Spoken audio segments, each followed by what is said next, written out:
Nous devons aider le continent africain. To live with us, the European dream.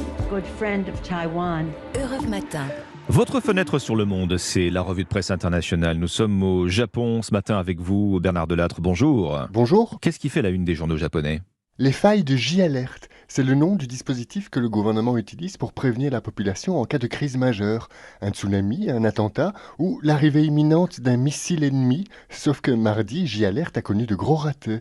Des habitants des régions qui ont été survolées par le missile nord-coréen n'ont pas reçu de SMS qui aurait dû les alerter du danger. Dans les rues de certaines villes, les haut-parleurs sont restés muets. En revanche, les sirènes ont hurlé à Tokyo, qui n'a jamais été menacé par ce missile. Le tabloïd Gendai dénonce une pantalonnade. Ces dysfonctionnements sont vraiment inquiétants, s'alarme le quotidien financier Nikkei. Ils risquent un jour de nous coûter la vie, a-t-on pu lire sur Twitter. Pour le journal nationaliste Sankei, les autorités font preuve de légèreté. Or, elles n'ont pas le droit à l'erreur, explique le Yomiuri. Un missile nord-coréen ne met que 10 minutes pour arriver au Japon. Partons maintenant pour les États-Unis avec vous, Alexis Guilleux, à la une de la presse américaine. Eh bien, c'est l'accord financier trouvé entre Alec Baldwin et la famille d'Alina Hutchins, la directrice de la photographie du film Rust, tuée l'an dernier sur le tournage de ce western, rappelle le Wall Street Journal. L'accord concerne l'acteur et l'équipe de production, alors que la famille avait lancé des poursuites pour homicide involontaire. Alec Baldwin et ses collègues étaient accusés d'imprudence, souligne le New York Times. La volonté de réduire les coûts et le non-respect des mesures de sécurité standards ont mis en danger l'équipe du film.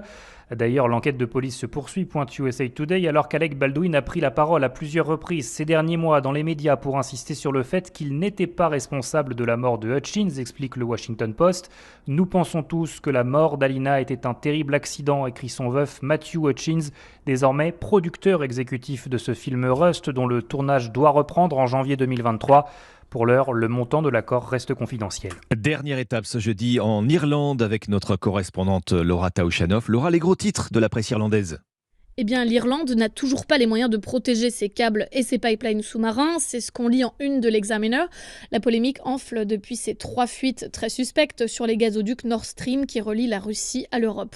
Un expert interviewé par l'Irish Times est catégorique. Les navires et les avions de nos forces de défense n'ont aucune capacité de détection sous-marine. Ils ne peuvent donc pas identifier une menace, encore moins la contrer. Paradoxalement, l'île a une position stratégique dans le monde, comme le rappelle The Independent. Les 3/4 des câbles de l'hémisphère nord passent à travers ou à proximité des eaux irlandaises. L'espace maritime du pays fait 12 fois sa superficie terrestre. Alors avec la menace russe, elle va être obligée de créer une vraie flotte de défense sous-marine. Merci Laura Taouchanoff, merci à nos correspondants, 6h54.